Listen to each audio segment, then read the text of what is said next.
Bill, if anyone has a problem with high blood pressure, they may want to skip watching the debate that we're going to be talking about because it was filled with aggressive personal attacks, name calling, and even some unexpected profanity from one of the debaters.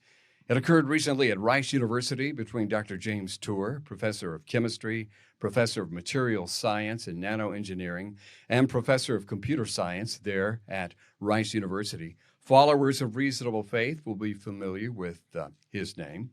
And the other debater was a science communicator popular on YouTube, Dave Farina, also known as Professor Dave. The topic was, are we clueless about life's origins? Dr. Wayne Guida was the moderator. He's professor of chemistry, University of South Florida. Dr. Tour and Professor Dave have been responding to each other's YouTube videos for a couple of years. Mm-hmm. So that's what led to this live debate. What was your overall impression, Bill? Having participated in 8 years of high school and intercollegiate debate competition, I have a pretty good idea what makes for a good debate. And this, Kevin, was not a good debate. This was more like a cockfight than a debate. It was pretty ugly. You know, the format of the debate, I think, was flawed going in, Bill, because it was almost set up to be a grudge match. These two had really been going after each other, responding to one another's YouTube videos. And so the cork was about to blow off the bottle already before they even got together. But then, of course, the debate wasn't very controlled. The format wasn't very controlled. And so it left room for a free-for-all to begin with the debaters talking over one another and for the audience to begin talking. And then you've got chaos. So I found it defective from the get-go. Yeah, I couldn't agree more with you, Kevin. I think there's such value in having a debate with a formal structure involving timed, constructive speeches and rebuttal speeches and closing statements. If you want to have a cross-examination period, you can schedule that in between those constructive speeches. But to have both people up at the front at two podiums talking at the same time, as you say, just invites chaos. And there are a couple of other things that were flawed about that way of setting things up. By having both speakers at the podium at the same time, the one speaker is a distraction from the other. So that while one is speaking, the audience is looking at the facial expressions and reactions of the other debater. And that can be very distracting and undermine what the speaker is trying to say. In fact, late in the debate, you'll notice Dave Farina actually mocking the gestures of James Tour, doing the same gestures at the same time as though we were miming him. This was just, I think, a fatal setup. And the other thing I have to say, too, is that when you have both debaters up front at the same time, it's pretty prejudicial against the guy who is not as good looking. Dave Farina was young, handsome, tall, relaxed. He looked good, whereas James Tour is older, he's gray, he's shorter. And just the visual impression, I think, is not good to have that sort of contrast. Now, I'd be interested in hearing what you think about this, because I may be sensitive because I'm older now myself. Maybe having the older gray professor gave him a certain gravitas that Dave didn't have. But I felt that for a student debate, the students would identify more with Dave Farina than with James Tour. And I think, too, that Tour was not dressed appropriately for debate. He wore a kind of washed out gray suit that didn't look that great on him. What he needed to do was have something like a navy blue blazer with a white shirt to provide sharp contrast, and then a pair of gray trousers, say. That would give him both a degree of formality, but also more of a attractive contrast. He would look better. And these first impressions, of course, fade as the debate proceeds, but still first impressions are important. And I think the way the debate was set up, the way the stage was set up, was prejudicial. Sure. And I'm trying to figure this out too, Bill, because in this new world of social media, these are YouTube influencers who are very good at communicating and often very good looking. Yeah. And so are effective in that area. But think about how shallow that ultimately is if the content isn't there. You're Yeah. influencing, but that doesn't mean that you've got good content, and that's Exactly. why it can be very, very shallow.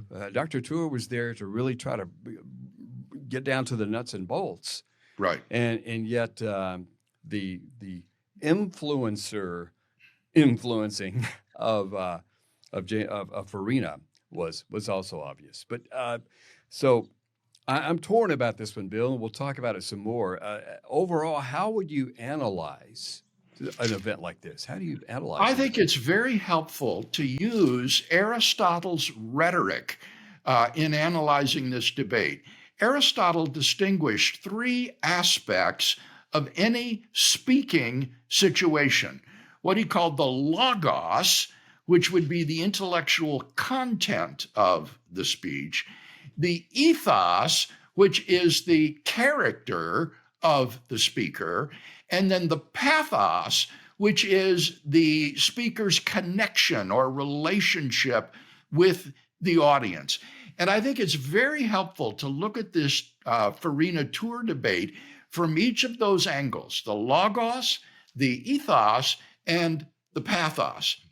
Very good. Then let's first talk about the logos. And here are some highlights from Dr. Tour's opening speech. For the sake of getting through, I am conceding tonight to my opponent all those small molecules in 100% enantiomeric purity. They are yours. I concede them to you for the sake of time. So let's address other issues tonight, since my concession has been granted and there's still much more ground to cover. I'm here defining clueless in the context of my typical usage. We cannot solve any of the 5 criteria needed to make a living cell. None of these can be solved. Mr. Farina has complained that I am a religious man. I'm not just religious, I'm deeply religious. Or as he puts it, I'm a, quote, super Jesus guy, unquote. While that's a label that I gladly embrace, and I believe that the Bible is God's word, I never appeal to that book of authority in my academic lectures or scientific discussions. Never, unless specifically asked about my religious convictions, like in a church or a religious podcast. I never couple those to my scientific criticisms of the origin of life research. I will not appeal to the Bible, to God, to miracles, to Jesus, to God of the gaps tonight. As for me, I will stick to the data. The topic tonight is not about me, it's whether there is a valid hypothesis to make a living cell on a mindless early Earth. These are the 5 criteria that have to be experimentally addressed in a prebiotically relevant manner in order to have a valid hypothesis for life's origin. We only have time for 5 tonight. Polypeptides, polynucleotides, polysaccharides, the origin of specified information, and the assembly of the above components into an integrated, functional, living system, namely a cell, not merely a random mixture of these. If my opponent is unable to supply all 5 criteria for life, then we're currently clueless on the origin of life. But since I don't think he'll be able to supply even one of the 5, it will show that we're not merely clueless, but utterly clueless. Bill, I get the impression that from the opening speech that Dr. Tour knew what was coming. Mm-hmm. He said that he would stick to the data, avoid the personal stuff. He also defined clueless. He offered the 5 criteria and mentioned God of the gaps. So break it down for us. Yeah, I think that Tour's opening constructive speech was masterful when analyzed from the standpoint of its logos, or intellectual content. His definition of what clueless means was absolutely key to this debate. One of the most important things in a debate is to define the critical terms. And here the critical term was clearly what it means to be clueless. And the way Tour defined this was very explicit. He said to be clueless is to be unable to explain all five of those aspects of the origin of life. In order to explain the origin of life from a lifeless condition on early Earth, you need to be able to explain those five steps. And if you cannot, then that's what he means when he says we're clueless about the origin of life. Now, he went a step further and said, not only can we not explain all of them, we can't explain any of them. And so we're utterly clueless. But the debate topic was whether or not we're clueless. And he clearly defined that, which was excellent, I thought. Now, as for his five criteria, let's put those up on the screen so that we can talk about them with our audience. Let me explain what these criteria are, because otherwise I think much of the debate will just go right over people's heads. In order to have life originate from lifeless chemicals on the early Earth, you have to have certain macromolecules, or large heavyweight molecules, form. The first of these are called polypeptides. And as it indicates on the slide, that means basically our proteins and our enzymes. You've got to be able to figure out a way that lifeless chemicals could produce proteins and enzymes before you can explain how life was formed. Second is the polynucleotides. And basically what this is your DNA and your RNA. The DNA and RNA carry the genetic information that determines what an organism will be like. And you've got to get these polynucleotides somehow formed on the prebiotic Earth. The third macromolecule is the polysaccharides, that is to say, the carbohydrates or the sugars. And Tour argues that we don't know how any of these could have been spontaneously formed on early Earth. The fourth, the origin of specified information in the above polymers, that is, those building blocks, refers to the functional information that is embodied in them. For example, DNA stores genetic information. It is structured according to the genetic code that will then code for producing various amino acids and proteins. And so Tour is asking, where do you get that functional information that will be encoded in these macromolecules? And finally, number 5, the assembly of all of the above components into an integrated, functional, living system, namely a cell. It's not enough just to have all of these macromolecules. You've got to have a cell. It's not enough to have a merely randomly mixed mixture. So those are the 5 criteria. And he's arguing that no one can explain all of these, and therefore we're clueless about the origin of life. Now, what's interesting about this, Kevin, that our audience needs to understand is that James Tour's agnosticism about the origin of life is not the position of some radical reactionary conservative. His agnosticism about the origin of life is actually the mainstream position among origin of life researchers. Let me just give a couple of examples to illustrate this. This is Pierre Louisi's book called The Emergence of Life. He is a Swiss origin of life researcher, and his book is an important study of the origin of life. And this is what he says on page 69. He says, you can have all the low molecular weight prebiotic compounds, but you will not start life without ordered macromolecules. It is one of the unanswered questions, how to make them. And it is a question that is not taken seriously enough in the literature. The fact remains that there has been no way to obtain ordered sequences by prebiotic means. Now, you notice Jim Tour was very clever in his opening speech. He conceded to Dave Farina, the existence of all of the low molecular weight prebiotic compounds. He says, I'm not going to argue about those. But what he does claim is that you cannot synthesize or explain to me how these macromolecules that I just talked about came about. And that is the consensus in origin of life studies. Similarly, James Shapiro, in his book, Evolution, A View from the 21st Century, says certain questions like the origins of the first living cells currently have no credible scientific answers. Everybody agrees that we are clueless when it comes to understanding how these chemicals could spontaneously assemble into a living cell.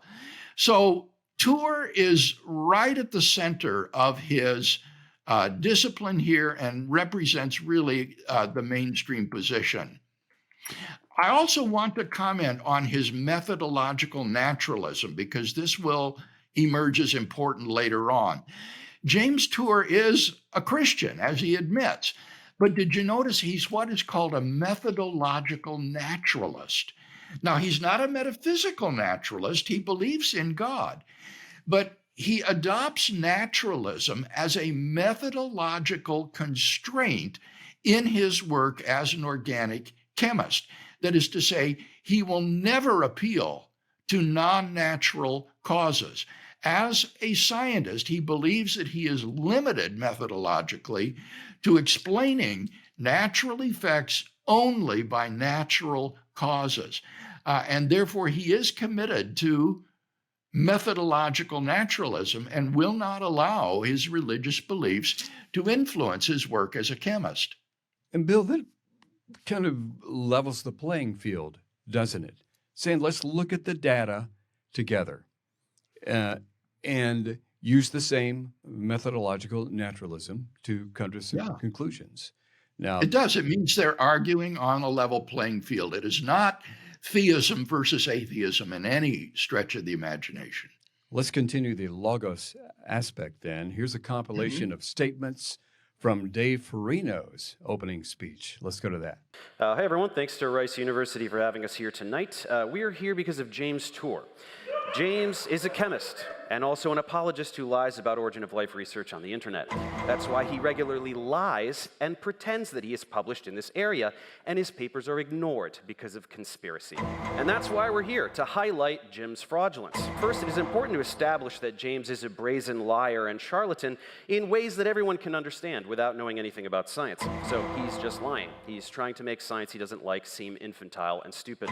That's a lie. He needs to lie about this because it's much more difficult to claim that thousands of scientists are all either corrupt or stupid, while only James knows the truth.